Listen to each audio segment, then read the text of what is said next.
أنفسنا وسيئات أعمالنا من يهده الله فلا مضل له ومن يضلل فلا هادي له وأشهد أن لا إله إلا الله وحده لا شريك له وأشهد أن محمدا عبده ورسوله لا نبي ولا رسول بعده.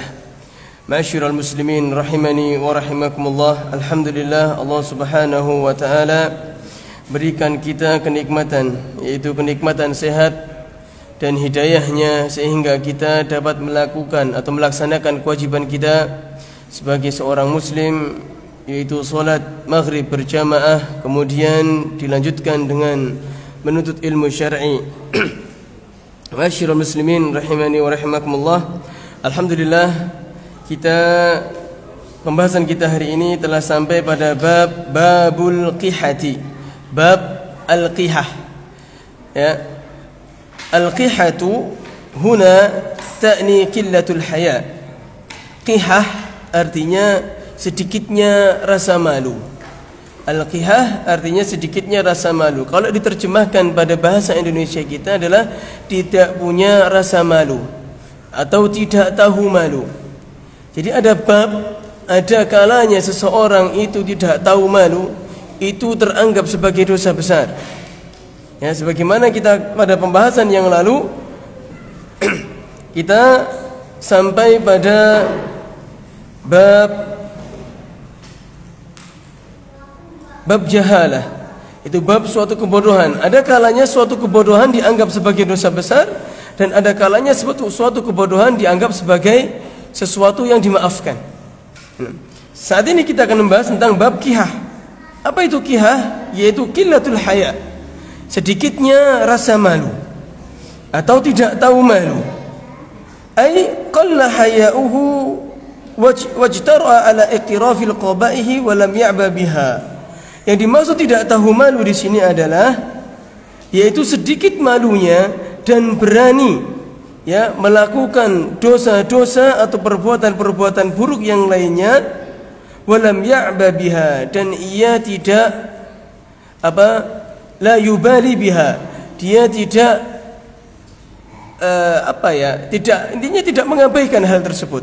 Intinya tatkala dia mengetahui suatu dosa atau suatu kemungkaran, padahal dosa tersebut adalah dosa kecil, ia hanya menganggap seperti ini, ini kan dosa kecil, ya, insyaallah Allah akan memaafkan, ya.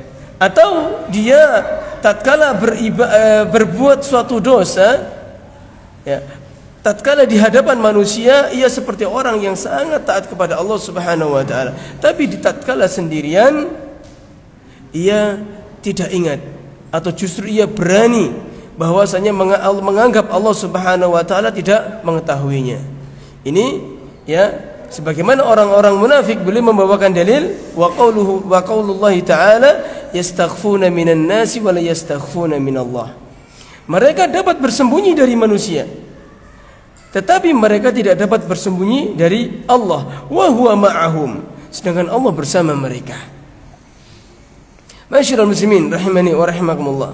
Ayat ini turun pada orang-orang munafik. Ya. Orang-orang munafik itu tatkala mereka bersama Nabi SAW, bersama para sahabat, mereka menampakkan kebaikannya, mereka menampakkan keislamannya. Akan tapi tatkala mereka terlepas atau tidak bersama dengan Nabi SAW dan para sahabatnya, mereka kembali menampakkan kekufurannya. Allah Subhanahu wa taala mengisahkan hal ini dalam surat Al-Baqarah. Wa idza laqul ladzina amanu qalu amanna. Tatkala mereka orang-orang munafik bersama atau bertemu dengan orang-orang yang beriman, mereka mengatakan kami beriman, kami bersama kalian. Wa idza khalau ila syayatinihim, tatkala mereka bertemu dengan orang-orang atau setan-setan mereka, segerombolan sesama dengan orang-orang munafik atau orang kafir, qalu inna ma'akum, mereka mengatakan kami bersama kalian, kami bersama kalian, bersama orang-orang kafir. Innama nahnu mustahzi'un, sesungguhnya kami ini hanya memperolok-olok saja. Ini sifatnya orang munafik. Yastaghfuna biqaba'ihim, anin nas. Mereka menyembunyikan keburukan-keburukan mereka ya di atas manusia, kepada manusia. Wahum yastarawna anhum la'alla ya'rifunahum. Sedangkan mereka ya, mengapa mereka menyembunyikan keburukan tersebut? Agar manusia tidak mengetahui kebrobrokan mereka.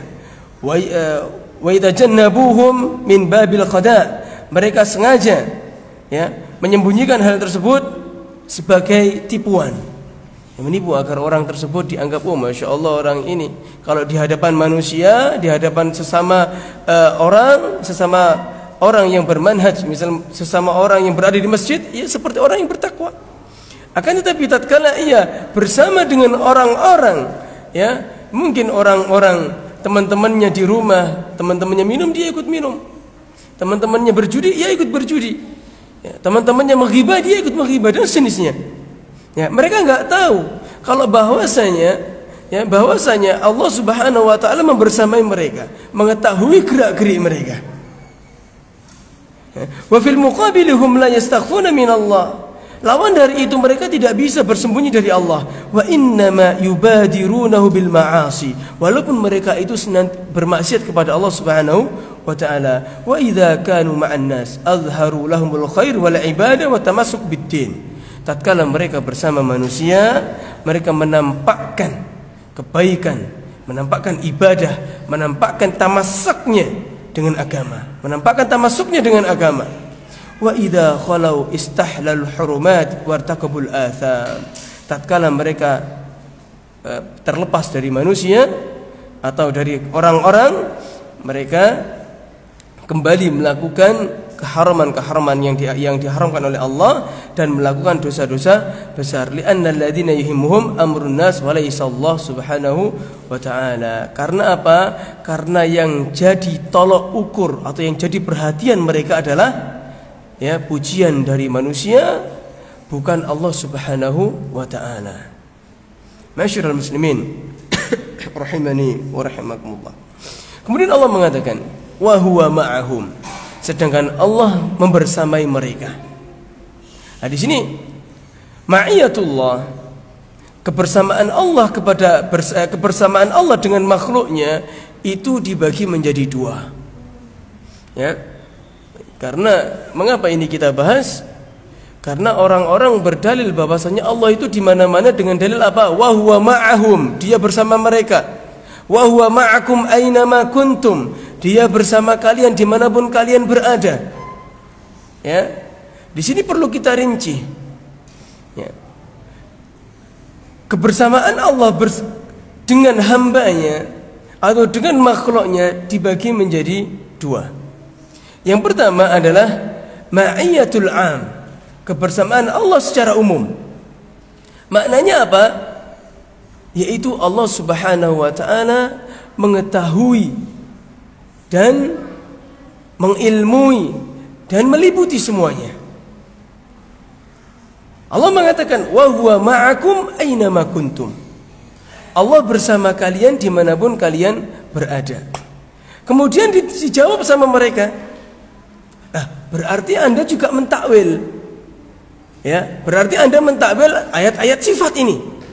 Katanya orang yang bermanhaj salaf yang akidahnya lurus tidak mentakwil asma wa sifat Allah. Berarti Anda mentakwil. Tidak. Kami katakan kami tidak mentakwil. Allah mengatakan dalam awal ayat ini dan di akhir ayat tersebut, ya, ya'lamu ma fis samawati wa ma fil ard. Allah mengatakan ya'lamu ma fis samawati wa ma fil ard. Allah mengetahui apa yang ada di langit dan apa yang ada di bumi. Kemudian setelah ayat itu ada ayat pertengahan, Allah mengatakan wa huwa ma'akum aina ma kuntum wallahu bima ta'maluna basir. Dan dialah Allah bersama kalian dimanapun kalian berada, dan Allah maha wallahu bima ta'maluna basir. Sesungguhnya Allah mengetahui, ya Allah maha melihat apa yang kalian kerjakan. Lihat, Allah mengatakan awal ayat dibuka dengan pengetahuan, akhir ayat pun dibuka dengan pengetahuan. Maksud dari Allah bersama kalian itu apa? Maksudnya adalah Allah mengawasi kita. Ilmunya Allah meliputi kita. Ya, akan tetapi zat Allah di atas arsy. Zat Allah di atas arsy. Allah mengatakan wa huwal qahiru fawqa ibadihi. Dialah Allah di atas seluruh hambanya. Ya, wa huwal qahiru fawqa ibadihi. Dialah Allah di atas seluruh hambanya. Dan kebersamaan itu tidak menafikan, ya, kebersamaan, ya, tidak menafikan perpisahan atau terpisahnya suatu zat. Misal seseorang berkata, tatkala kita berjalan, bulan selalu membersamai kita. Ya, tatkala kita berjalan, bulan selalu membersamai kita. Apakah bulan, ya, bersama dengan kita? Tidak. Ya, bulan tetap di atas. Ya. Akan tapi semua orang mengatakan, sebagaimana kita mengatakan doa ibu bersama kalian, doa ibu bersama kamu, nak. Ya, doanya ibu bersama kamu. Apakah doa selalu mengiringinya? Ya, berbarengan dengannya? Kan tidak. Nah, itu ma'iyatul am. Ma'iyatul am, ya, itu Allah melihat baik itu untuk orang mukmin maupun orang kafir. Untuk semuanya Allah maha mengetahui. Ya, Allah maha mengetahui. Ini maknanya. Kemudian yang kedua, ma'iyatul khas. Ma'iyatun khasah. Kebersamaan secara khusus. Kebersamaan secara khusus ini, ya, hanya Allah Subhanahu wa taala berikan kepada orang-orang yang beriman, orang-orang yang bertakwa, dan orang-orang yang berbuat baik. Ya, maksudnya apa kebersamaan Allah, ya, kepada dengan orang-orang yang beriman? Yaitu Allah menguatkan, Allah menolong, dan Allah memberikan taufik kepada orang-orang yang beriman. Di antara dalil adalah Allah mengatakan innallaha ma'as sabirin. Sesungguhnya Allah bersama dengan orang-orang yang sabar. Ini maknanya apa? Sesungguhnya Allah membersamai orang-orang yang bersabar. Maksudnya apa? Allah akan menolong orang-orang yang bersabar, atau Allah akan menguatkan orang-orang yang bersabar. Ya, la tahzan innallaha ma'ana. Tatkala Rasul sallallahu alaihi wasallam bersama Abu Bakar di dalam gua dan dikejar oleh orang-orang kafir, Abu Bakar mengatakan la tahzan, jangan kau takut, Allah bersama kita. Maksudnya apa? Allah akan membantu kita, Allah akan menguatkan kita. Ya. Kemudian Nabi Musa alaihi salatu wasallam dan Harun tatkala di dalam surat Thaha, innani ma'akuma asma'u wa ara. Sudah kamu berdakwahlah kepada Fir'aun, sesungguhnya aku bersama kalian berdua mendengar dan melihat. Maksudnya apa? Menolong dan menguatkan. Ya, jadi bersamanya Allah dengan hambanya terhadap hambanya, yaitu yang pertama maknanya adalah Allah mengetahui, Allah mengilmui, atau Allah, ya, intinya Allah meliputi seluruh makhluknya. Ya, tidak ada yang terlepas, ya, sedikit pun dari dari Allah Subhanahu wa taala, dari pengawasan Allah Subhanahu wa taala. Nah, kemudian Syekh Muhammad Ibn Abdul Wahhab rahimahullah membawakan dalil yang kedua, wa fil Bukhari, dan di dalam hadis riwayat Bukhari, an Ibni Mas'ud, an Abi Mas'udin Uqbah bin Amir, dari sahabat Abu Mas'ud Uqbah bin Amir radhiyallahu taala anhu, qala Rasulullah sallallahu alaihi wasallam, Nabi sallallahu alaihi wasallam bersabda, inna mimma adraka an-nas min kalamin nubuwatil ula idza lam tastahi fasna ma syi'ta. Ya, sesungguhnya di antara pedoman yang didapatkan manusia dari bekas-bekas kenabian, yang pertama adalah jika kau tidak tahu malu, berbuatlah sesuka hatimu. Ya, jika kau idza lam tastahi fasna ma syi'ta, jika kau enggak tahu malu, maka berbuatlah sesuka hatimu. Zahirul hadis anna alladhi la yubali bidzambi wa la yastahi minan nas wa la min Allah yasna ma yasha'u minal qaba'ih. Ya. Hadis ini menunjukkan bahwasanya siapa saja yang tidak, ya, mengabaikan dosa, ya, dosa pokoknya entah dosa entah tidak, ia tetap lakukan. Wala yastahi minan nas, ia enggak malu sama manusia. Ya, wala minallah, enggak tahu malu sama Allah. ya, yasna'u ma yasha' minal qaba'ih. Ia akan berbuat sesuka hatinya, ya, dari perbuatan-perbuatan yang kotor. Li'annahu laisa 'indahu haya'un yuhjisuhu. Karena ia tidak memiliki rasa malu yang menghalanginya. Faman faqadal haya' sun'a ma sya'a minal qaba'ih. Dan siapa yang kehilangan rasa malunya, maka ia akan berbuat sesuka hatinya dari perbuatan-perbuatan yang mungkar, yang kotor. Bismillah.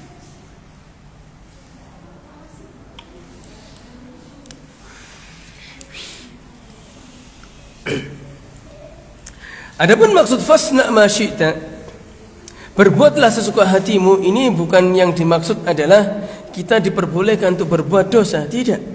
Ini maksudnya adalah, ya, if'al ma syi'ta fasawfa tara 'aqibata dzalika as-sani'. Ya. Berbuatlah sesuka hatimu, ya, maka kau akan tahu akibatnya, ya, dari perbuatanmu yang telah kau lakukan. Wa hadza fihi aidan dzammu adamil haya. Ini merupakan celaan bagi orang-orang yang tidak tahu malu. Ya, walidzalika jaa fil hadis as-sahih al-imanu bid'un wa sittuna syu'bah. Iman itu memiliki cabang. Ya, cabangnya bid'un. Bid'un pakai ya, bid'un itu cabangnya antara 73 sampai 79. Ya, dalam bahasa Arab ada kata-kata bid'un itu adalah 73 sampai 79. Ya, iman itu ada cabangnya. Ya, antara 73 sampai 79. A'laha qaulu la ilaha illallah. Ya, adapun yang paling tinggi adalah ucapan la ilaha illallah, yaitu tauhid. Ya, orang yang mentauhidkan Allah berarti dia telah berada pada cabang keimanan yang tertinggi. Ya, wa adnaha imatatul adza 'anit thariq. Sedangkan yang paling rendah adalah imatatul adza 'anit thariq, menghilangkan gangguan dari jalan. Ya. Kalau kita mengetahui, ya ikhwah, memasang polisi tidur, ya. Polisi tidur itu tidak boleh dipasang. Mengapa? Karena akan mengganggu pengguna jalan yang lain. Ya, mengganggu pengguna jalan. Kalau dipasang bisa jadi akan mencelakakan orang yang lainnya, orang yang berkendara yang melintasinya. Itu, ya, sedangkan kita diperintahkan untuk apa? Untuk apa? Untuk menghilangkan gangguan. Justru ini malah mengganggu. Ini tidak diperbolehkan. Ya. Dan Allah juga mengatakan adnaha Rasul sallallahu alaihi wasallam mengatakan imatatul adza 'anit thariq. Ya, yang paling rendah adalah menghilangkan gangguan di jalan. Tatkala antum misalkan berjalan melihat ada paku di bawah, antum ahsannya berhenti dan antum ambil, antum buang entah dibuang tempat sampah atau dimasukkan ke got. Ya, mengapa? Tatkala barangkali ikhwah pahalanya besar di sini. Ya, pahalanya besar di sini. Antum hilangkan satu gangguan itu. Tatkala misalkan gangguan berada di titik ini, setiap orang yang melintasi titik jalan tersebut yang harusnya nancepi paku, ya, kalau orang jalan ada paku nancep bocor kan itu antum hilangkan pakunya, maka antum mendapatkan pahala yang banyak sebanyak orang yang melintasi jalan tersebut. Ya, makanya kalau ada paku usahakan berhenti, ambil, dibuang. Ya, agar apa? Agar seseorang yang memberikan ketenangan atau kesenangan, menyenangkan hati orang itu mendapatkan pahala yang besar, ya, dari sisi Allah Subhanahu wa taala. Bukan hanya itu, ini manusia yang kita senangkan. Ya. Anjing saja yang kelaparan, ya, dikisahkan di kalangan ada wanita dari kalangan Bani Israel, dia lagi kehausan. Kemudian dia turun ke sumur, mengambil air dari sumur tersebut dengan khufnya, dengan sepatunya. Ya. Kemudian tatkala sudah sampai di atas sumur, ada anjing yang melet-melet serasa kehausan. Kemudian apa? Diberikanlah minum tersebut kepada anjing. Ya, dan ia tahu ikhlas karena Allah, mengharap memang benar-benar ingin menolong anjing tersebut. Ya. Kemudian Allah Subhanahu wa taala Nabi sallallahu alaihi wasallam kabarkan bahwasanya wanita tersebut masuk surga disebabkan apa? Disebabkan anjing tersebut. Kemudian Nabi sallallahu alaihi wasallam mengatakan fi kulli dzatin kabidin ratbatin ajrun. Di setiap jiwa yang memiliki hati yang basah terdapat pahala. Maksudnya apa hati yang basah? Yaitu makhluk hidup, setiap makhluk hidup ada pahalanya. Sama misalkan antum ada kucing di sini, antum kasih makan, itu antum dapat pahala di situ. Nah, nah. Kemudian beliau mengatakan wa adnaha imatatul adza 'anit thariq. Adapun cabang keimanan yang paling rendah menghilangkan ya gangguan dari jalan. Ya. Wal haya'u syu'batun minal iman. Sedangkan malu itu bagian dari iman. Nah, dan malu di sini ada dua ya ikhwan. Ada malu yang terpuji, ada malu yang tercela. Malu yang terpuji yaitu malu melakukan sesuatu yang dianggap mungkar. Mungkar di situ baik mungkar dari sisi syariat ataupun kemungkaran dari sisi urf. Tahu urf? Kebiasaan. Ya.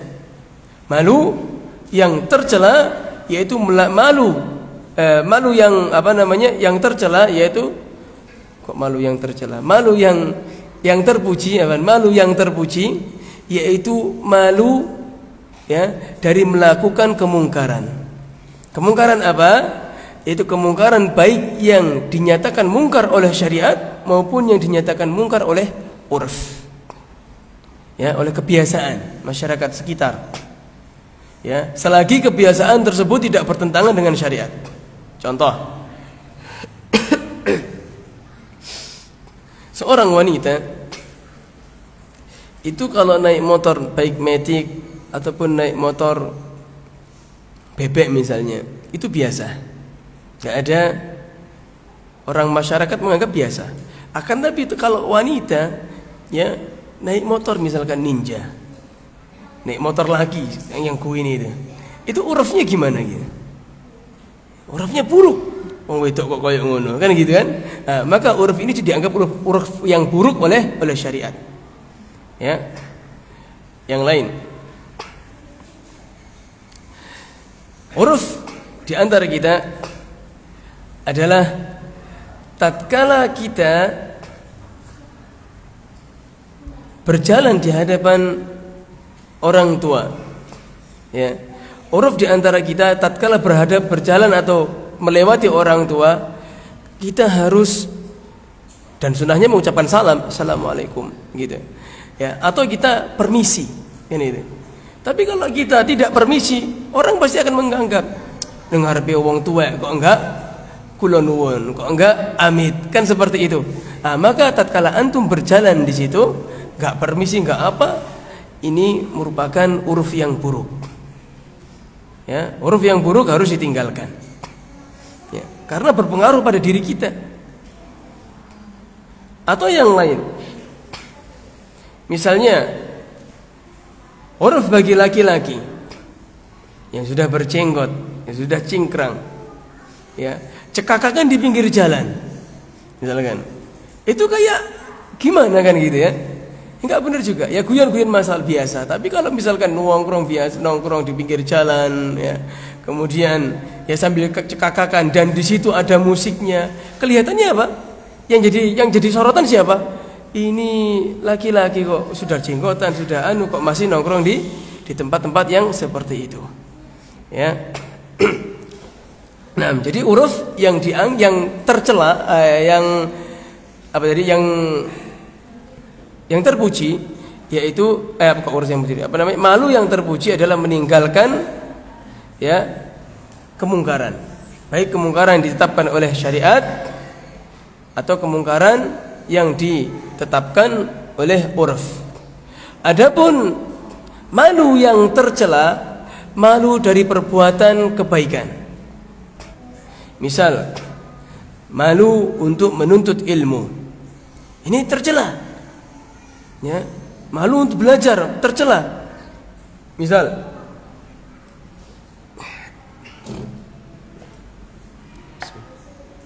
panas. Misal, seseorang dulu waktu di kelas, di pondok, satu kelas dia, di pondok satu kelas. Kemudian setelah lulus yang satu ya jadi pengusaha, yang satu melanjutkan studinya dan ia menjadi ustadz misalkan. Setelah ia menjadi ustadz, dia nggak mau menuntut ilmu sama dia, padahal jauh ilmunya. Ya, padahal ilmu tersebut dibutuhkan untuk dia. Kenapa? Konco kumbien, masa aku belajar sama teman saya, ya yang lain lah. Nah ini malu yang tercela. Ya, malu yang tercela. Tidak boleh. Harus malu itu ada porsinya. Bukan hanya itu ikhwah. Dulu para sahabat, Ibnu Abbas radhiyallahu taala anhuma itu masih kecil. Ya, masih kecil. Para sahabat yang senior masih banyak yang bertanya kepada beliau. Masih kecil padahal. Ya. Dan antum tahu dakwanya Syekh Muhammad bin Abdul Wahhab rahimahullah. Ya. Beliau itu mulai berdakwah di usia berapa? Belasan tahun. Beliau menikah umur 14 tahun. 14 tahun kelas berapa ini? Kelas 2 SMP ya. Ya. Dan beliau berdakwah di usia tersebut. Dan banyak murid-muridnya yang sudah senior. Ya, banyak. Maksudnya apa? Jangan malu belajar sama anak yang kecil. Ya, akan tapi jika ilmunya mumpuni, maka kita tidak boleh malu. Ya, untuk belajar pada orang yang usianya lebih muda dari kita. Nah, kemudian dan Nabi SAW mengatakan, fa innal haya'a la ya'ti illa bi khairin. Sesungguhnya malu itu tidak akan datang kecuali akan membawa kebaikan. Ya, maksudnya ini malu yang tadi, ya, malu yang dari meninggalkan, malu dari melakukan kemungkaran. Nah, fa idza faqada al-insan hadzal khalaq fa innahu la yubali an yasna' ma syaa wa hadha waqi'un wa narahu fi mujtama'atina fa ba'duhum min qillati haya'ihi la yubali bima yaf'al min al-ma'asi wal qaba'ihi wa radha'ili aw hatta al-fawahisha أو حتى الفواحش أو التكلم بالكلام القبيح كما يفعله بعض الصحفيين من الكلام في الأحكام الشرعية وتنقص العلماء وهو لا يفهم من الدين شيئا. هذا مهم جدا يا إخوة. Apabila seseorang itu kehilangan akhlak malu ini, maka ia akan tidak memperhatikan, gak ngurus dia itu. Ya, apa yang akan dia perbuat? Dan ini terjadi dan diketahui dari masyarakat kita. Di antara mereka ya tidak memperhatikan, tidak memperdulikan kemaksiatan atau keburukan atau sesuatu yang tercela. Ya, baik itu perbuatan maupun perkataan. Sebagaimana yang dikatakan oleh sebagaimana dilakukan oleh orang-orang yang suhufiyin. Apa itu suhufiyin? Orang yang kalau dulu suhuf, orang yang sukanya buka-buka buku-buku itu. Ya, ada ulama mengatakan sudah ulama masya Allah. Ya, dicari di buku-buku, kemudian setelah dicari di apa namanya, didebat dengan buku tersebut. Intinya itu kan debat dia. Ya, kalau sekarang apa? Ya, ahlul Google. Ya, ahlu Google. Ya, Ustadz apa? Sok masya Allah dicari kemudian dibuat bantah, dicari dibuat bantah. Ya, seolah-olah dia itu ulama. Ya, kalau di medsos seolah-olah dia ulama, alim. Akan tetapi kalau di nyatanya rosib dia. Ya, bahasa Arab aja tidak tahu, belajar agama tidak tahu, tapi mulutnya kasar. Ya, mengatakan orang yang sudah berilmu dengan kata-kata yang buruk. Ya, merendahkan mereka. Ya, subhanallah. Padahal dia nggak paham agama sama sekali. Antum kalau lihat status WA Ustadz Fulan mengatakan A, itu yang kritik banyak sekali, ya, kritik banyak, celaannya, dicela mereka. Tatkala mungkin ayat didudukkan, antum coba baca ini, tidak tahu Kok baca itu? Ngaji aja gerital-geratul itu, Pak. Ya, ngaji saja banyak yang nggak tahu dia. Baca Quran aja loh masih panjang pendek nggak tahu. Ya, seperti itu. Itu karena apa sebabnya? Hilang rasa malunya. Kalau dia punya rasa malu, subhanallah. Iya memang ulama ini salah, tapi daripada saya nggak bisa baca Quran, saya nggak bisa bahasa Arab, saya nggak bisa ini, nggak bisa itu. Ya malu dia akhirnya nggak jadi ngomen. Kalau sekarang kan enggak. Ya, cepet-cepetan komen. Nah, baik, kita masuk ke bab berikutnya. Babul hirsi 'alal mali wasyaraf. Bab rakus atau tamak pada harta dan kemuliaan. Ya. Beliau membawakan hanya satu dalil dari Ka'ab. Bismillah.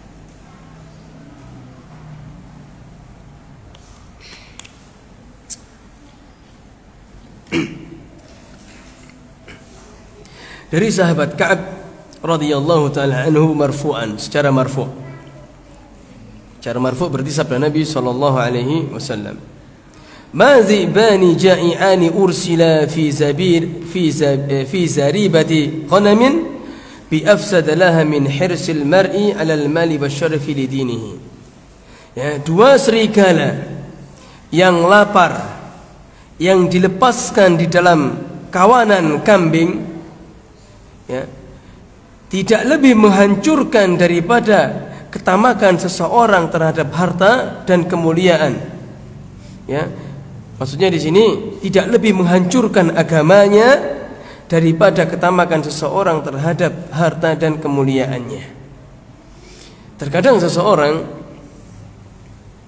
ya, tatkala ia rakus dengan harta, ia tidak memperhatikan bagaimana cara mendapatkannya, apakah halal, apa haram. Yang penting ia mendapatkan harta. Beliau mengatakan, "Lianna al-hirsa 'ala al-mali yahmilu al-insan 'ala al-kasab al-haram." Karena ragus kepada harta akan menjadikan manusia yaitu melakukan sesuatu untuk memulai harta tersebut dengan cara yang haram. Minar riba wal qimar wal ghish was sarqah wal ghasab wa ghairu dzalik. Bisa jadi melakukan riba, bisa jadi melakukan perjudian, atau mencurangi, atau mencuri, ya, atau selainnya. Ai inna mahabbatal mal tahmilul insan 'ala al-kasbil haram wa laysa al-muradu anna la yajibul insan la yuhibbul insan al-mala. Ya, maksudnya di sini bukan tidak boleh manusia itu untuk mencintai harta. Boleh. Allah sendiri mengatakan wa yuhibbunal mala hubban jamma, dan mereka mencintai harta dengan cinta yang sangat. Wa qala wa innahu lihubbil khairi la syadid. Sesungguhnya manusia itu mencintai kebaikan sangat. Al-khair di sini maksudnya harta. Ya, sesungguhnya manusia itu sangat mencintai harta. Maklum saja, manusia mencintai harta. Bagaimana tidak? Ya, Allah memerintahkan kita untuk membayar zakat bagi yang memiliki harta. Tujuannya apa? Agar manusia juga mengumpulkan harta. Ya, wa yut'imuna at'ama ala hubbihi, dan mereka memberikan makanan kepada orang yang ia cintai, dzawil qurba wal yatama, ya, dari kerabatnya ataupun orang-orang yatim. Ini maksudnya apa? Agar seorang muslim juga memiliki harta, juga mencintai harta dan juga menginfakkannya. Ya, lan tanalul birra hatta tunfiqu mimma tuhibbun. Ya, tidaklah seseorang itu meraih derajat kebaikan sampai mereka itu menginfakkan apa yang mereka cintai. Apa yang dimaksud yang menginfakkan apa yang mereka cintai? Harta. Allah sendiri yang mengikrarkan manusia mencintai harta. Akan tetapi yang dimaksud di sini adalah fal kullu yuhibbul mal walakin idza kharaja hubbul mali an haddihi wa hamala sahibuhu ala adamil mubalati bi ayyi wasilatin ya'khudhu fa hadha huwal haramul madhmum. Yang dimaksud adalah manusia semua mencintai harta. Akan tetapi tatkala cinta ini sudah keluar dari kadarnya, ya, dari batas-batasannya, sehingga menjadikan seseorang tidak memperhatikan wasilah untuk mengambilnya, maka ini haram, tercela, yang memudaratkan dirinya dengan terhadap agamanya. Lianna sahibahu la yataqayyadu bi awamirillahi subhanahu wa ta'ala wa nawahihi. Karena seseorang yang menginginkan harta, ya, dengan cara yang tidak benar, maka ia akan mengambilnya dengan cara, ya, melanggar perintah-perintah Allah dan melakukan larangannya, ya. Bal yaksibul mal min ayyati tariqatin kanat. Dan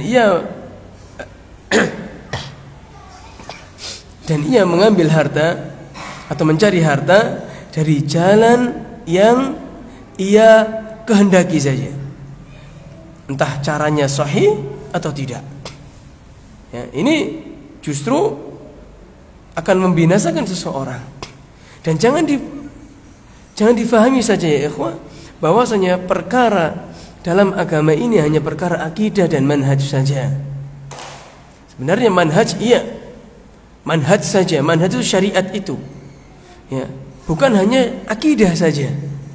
Akan tapi ada 3 ilmu yang penting untuk dipelajari, ya, dan harus diutamakan oleh seseorang hamba, oleh seorang manusia. Yang pertama ilmu keyakinan yang berkaitan dengan akidah, ya. Yang kedua ilmu fikih yang berkaitan dengan ibadah. Yang akidah, mengapa kita harus mengutamakan akidah? Agar kita tidak salah, ya, agar kita tidak terjatuh kepada kesyirikan, agar kita bertemu dengan Allah Subhanahu wa ta'ala tidak membawa dosa syirik, agar kita tidak mengatakan bahwasanya, atau kita tidak beranggapan bahwasanya Allah itu begini dan begitu, ya. Kemudian yang kedua, ilmu yang harus kita perhatikan adalah ilmu fikih, ya, agar tata cara ibadah kita benar, kita ikhlas beribadah kepada Allah Subhanahu wa ta'ala. Tapi tata cara ibadah kita salah, tidak mengikuti Nabi SAW, maka juga salah, tidak diterima. Dan yang ketiga adalah akhlak yang mulia.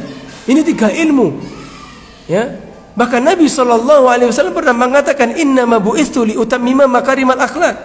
Sesungguhnya aku diutus untuk menyempurnakan akhlak yang mulia, ya. Bahkan dalam hadis, mungkin sudah dibahas oleh Ustadz yang mengajar kitab Adabul Mufrad di sini.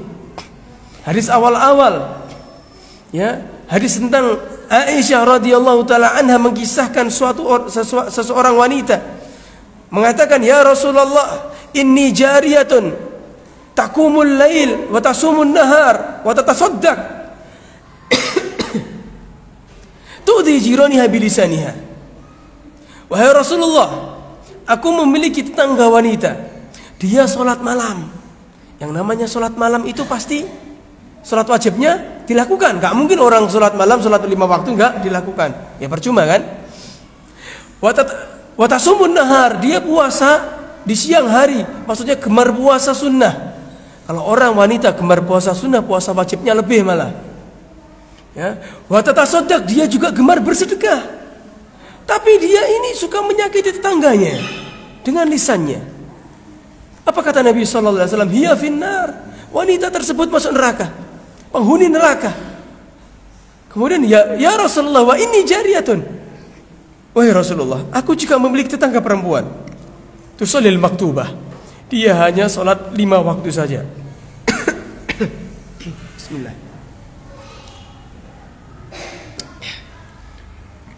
Dia hanya sholat 5 waktu saja.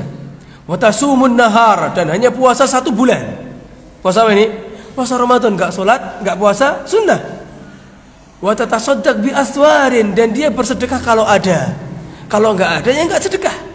Kalau ada dia sedekah, kalau enggak ada, enggak sedekah. Maksudnya sedekah semampunya. Walakin la tu'dhi jiraniha bilisaniha.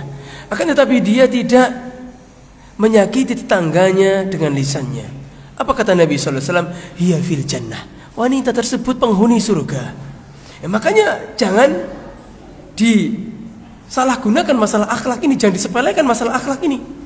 Maka Nabi sallallahu alaihi wasallam ditanya, ya, su'ilan Nabi sallallahu alaihi wasallam tentang Nabi sallallahu alaihi wasallam ditanya tentang sesuatu yang paling banyak memasukkan pelakunya kepada memasukkan seseorang ke dalam surga. Apa jawab Nabi sallallahu alaihi wasallam? At-taqwa wa husnul khuluq. Ketakwaan dan akhlak yang mulia. Benar, orang yang bertauhid itu pasti masuk surga, pasti. Akan tetapi tidak pasti orang yang bertauhid itu dia tidak di neraka. Ya, orang yang bertauhid bisa masuk neraka dulu. Kalau dia sudah dosa untuk menghapus dosa-dosanya, setelah dosa-dosanya hilang, dia baru dimasukkan ke surga. Ya. Akan tetapi maka jangan kita fokus pada akidah saja, tapi kita ada 3 ilmu. Ada 3 ilmu yang harus kita perhatikan. Ilmu akidah, ilmu tentang masalah fikih, dan ilmu apa? Akhlak. Di antara masalah fikih muamalah. Apa fikih muamalah? Orang ya bermuamalah dengan cara yang haram, tidak tahu mana halal mana haram, dia melakukan keharaman, akhirnya melakukan riba. Ya, misal contoh tukar uang ya.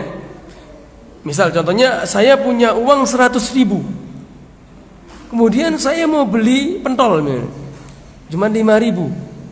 Masa beli pentol 5.000, uangnya 100.000 dan gak ada kembaliannya. Kita tukar sama fulan.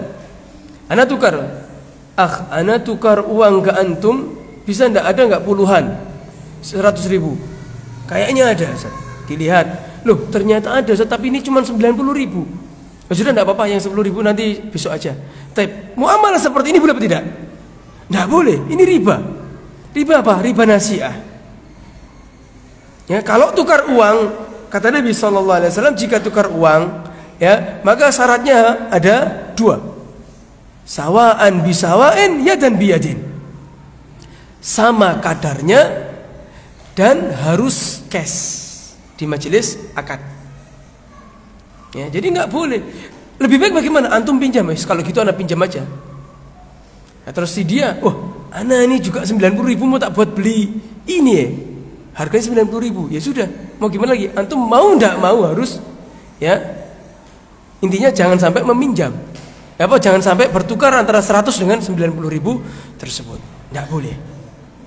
Nah, ini muamalah. Begitu pula perceraian, fikih keluarga, fikih munakahat. Ya. Anda punya tetangga, dikasih tahu ibu saya. Ibu saya tetangga bertahun-tahun dengan tetangga tersebut. Itu setiap kali suaminya marah, bertengkar, selalu mengatakan, sudah cerai saja kita. Selalu mengatakan itu. Itu sudah berapa kali bu? Tak tanya. Gak kehitung. Krungu dewe aku. Ya. Saya sudah dengar sendiri. Gak kehitung sudah perkataan itu. Bagaimana menurut syariat? Ya, Nabi mengatakan, ya, salasun jidduhunna jid wa hazluhunna jid. Ada 3 hal yang serius dianggap serius, bercanda pun dianggap serius. An-nikahu war-raj'a wat-talaq. Ya, nikah, rujuk dan talak. Mengucapkan pura-pura kepada istri, sayang, kita cerai yuk. Nah, ini sudah jatuh talak. Nggak boleh. Walaupun awalnya dikasih kata sayang. Nah, Allahu a'lam. Azan dulu.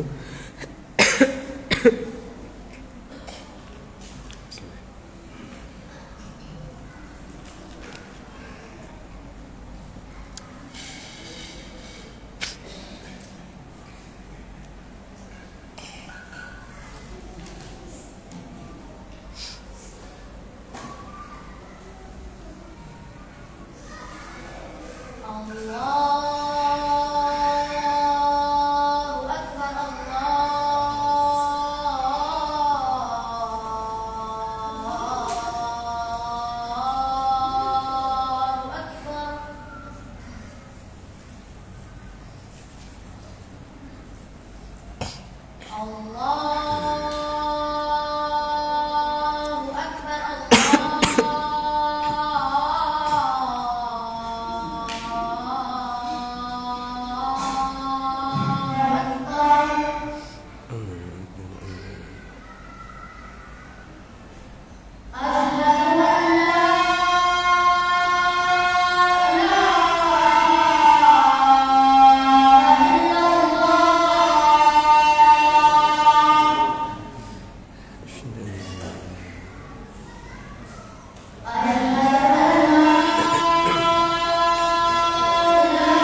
Bismillah, alhamdulillah, salatu wassalamu ala rasulillah wa ala alihi wa sahbihi man wala ma ba'd.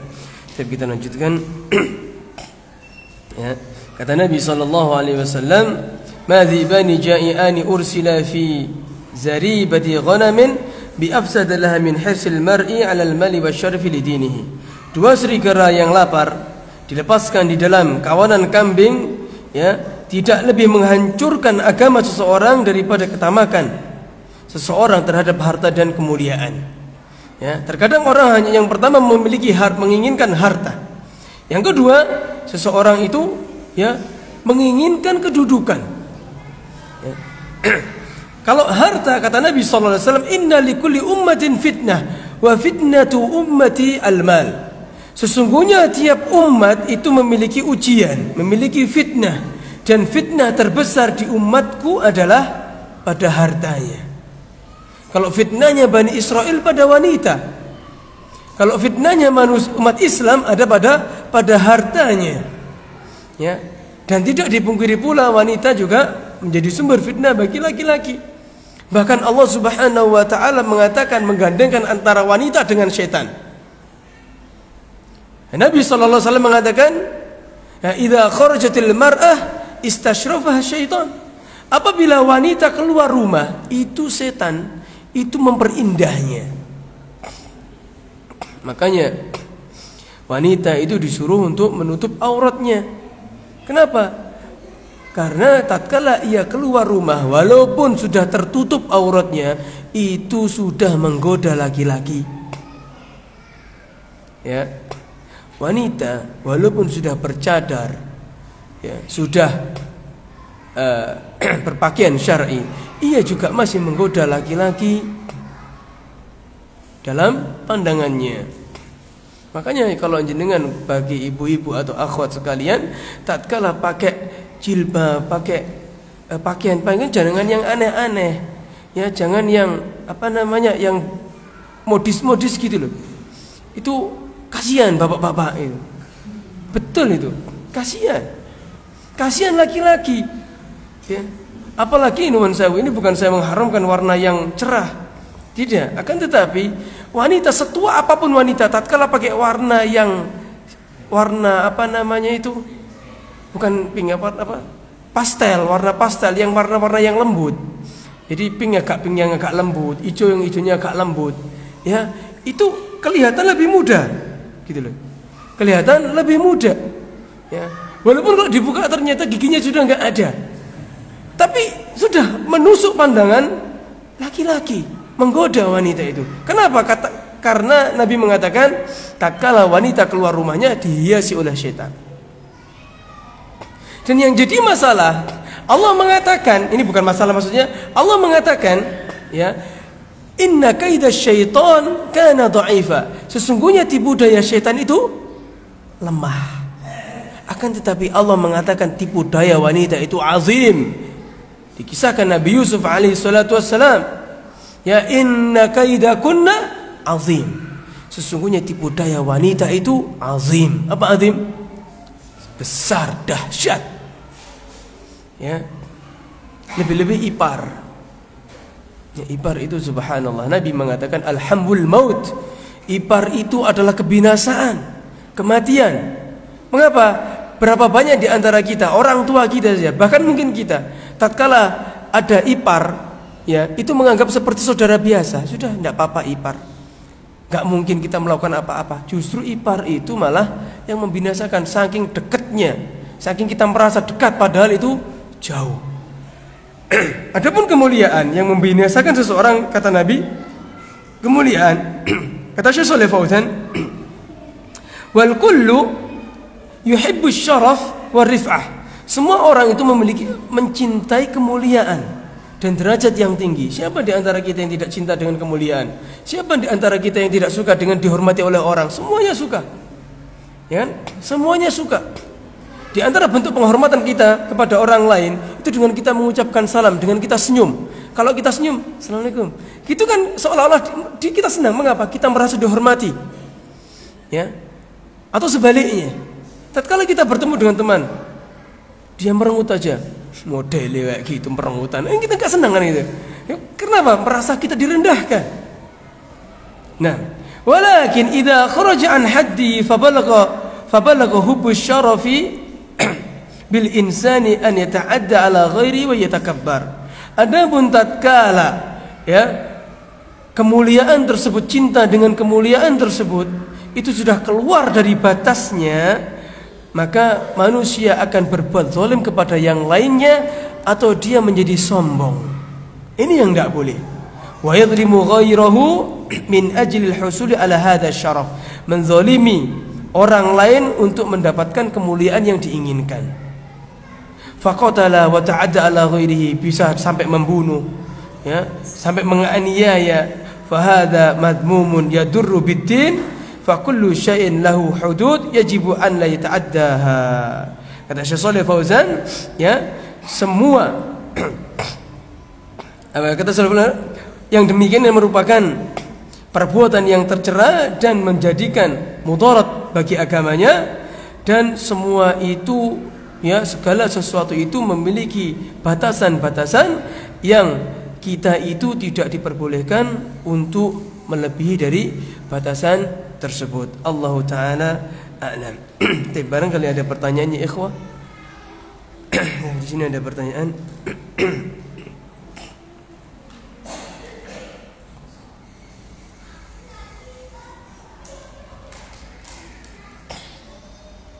Nah, bila ada anak muda yang malu tampil di saat tidak ada yang lebih pantas dari dia, apakah ini termasuk malu baik atau buruk? Tergantung tampil apa. Apabila yang dimaksud adalah misalkan seseorang untuk menjadi imam sholat, antum yang bacaannya bagus, antum jangan malu. Justru yang wajib untuk menjadi imam itu antum yang bacaannya bagus, yang makhrajnya bagus. Kalau antum malu, yang maju ke depan itu orang yang bukan yang tidak tahu malu, maksudnya orang yang bacaannya kacau, maka antum memiliki tanggung jawab dalam sholat tersebut. Bisa jadi sholat antum malah tidak sah. Nabi SAW mengatakan, ya ummul qauma aqra'uhum li kitabillah. Yang berhak untuk mengimami suatu kaum yang paling pandai, yang paling aqra', paling bagus makhrajnya dalam kitab Allah, dalam bacaan Al-Qur'annya. Yang itu adik-adik sekalian, misalkan antum bacaan antum bagus, disuruh maju-maju saja. Jangan malah malu-malu. Kecuali jika memang ada yang lebih bagus dari antum. Antum merasa sudah karena ada yang lebih baik, maka antum enggak mau maju, tidak masalah. Paham di sini ya? Nah, misal yang lain, antum misalkan di ma'had, alumni atau misalkan masih mahasiswa di ma'had Al-Furqan misalnya. Sudah ma'had ali. Khotibnya enggak datang khotib Jumat. Gak ada yang bisa khotib kecuali antum sudah sering latihan. Antum gak mau. Itu apa itu? Antum harus menggantikan karena tanggung jawab ada di antum. Misalnya, walaupun ma'had yang lain juga sama, intinya sama. Antum harus tahu, tapi juga jangan antum malah pokoknya harus saya yang tampil. Jangan gitu juga. Kata para ulama, man tasaddara qabla anihi uqiba bihirmanih. Siapa yang tampil sebelum waktunya, maka ia akan dihukum dengan diharamkan ilmu tersebut untuk ada pada dirinya. Nah, tapi kalau misalkan sebagaimana karena tidak ada yang layak, antum harus mau. Faham di sini, ikhwah? Baik. Kemudian yang kedua, apa hukum menutup jalan untuk hajatan hingga banyak yang menyusahkan orang? Haram, ikhwah. Tidak boleh. Menutup jalan itu tidak boleh. Menutup jalan itu hukumnya tidak boleh. Kecuali di situ sudah menjadi uruf yang pertama, dan dikasih jalan alternatif yang sama. Misal hajatan Jaraknya misalkan di sini ya ditutup. Kemudian tapi ada alternatif ke sana kan? Nah, mungkin masih tidak masalah jika memang urufnya masyarakat sini semuanya saling ridho. Ya, jika jalan tersebut bukan jalan umum tapi jalan perumahan. Kalau jalan perumahan kan kesepakatannya sesuai dengan kesepakatan perumahan ya. Biasanya kan gitu ya. Nah, kalau jalan tersebut adalah jalan perumahan, berarti kesepakatannya sesuai dengan kesepakatan perumahan, maka tidak masalah. Tapi kalau itu jalan umum, ya gimana kita bisa ikut? Gimana kita bisa minta izin kepada semua masyarakat? Tidak bisa. Maka tidak diperbolehkan. Ya, dan hati-hati ikhwah, ana nasihatkan kepada diri ana sendiri dan kita semua, kalau kita nutup jalan, kita kalau menikah, seseorang yang menikah itu yang diinginkan itu doa apa? Yang diinginkan itu doa apa saya tanya? Doa keberkahan agar nikahnya seorang itu berkah, ya, langgeng, sakinah, mawaddah, warahmah, memiliki anak keturunan yang saleh salihah, kan seperti itu. Tapi kalau dalam pernikahan saja sudah menutup jalan, dan misalkan ada orang yang terburu-buru, ia terzolimi dan ia nggak tahu jalan, muter-muter sampai tersesat, dan orang tersebut kan dizolimi nih, merasa terzolimi nih, mendoakan keburukan bagi pengantinnya, apa yang terjadi? Bisa jadi Allah kabulkan. Ya, makanya hati-hati. Ya, lebih baik kita ya ala kadarnya lah. Walimah itu cukup makan-makan ya. Kita undang, misalkan kita punya rumah, ya kita undang makan sebentar selesai. Ya, bukan hanya resepsian dan yang lain itu ya uruf saja sih sebenarnya. Nah, Allahu a'lam. Sudah, ikhwan? Ada yang lain?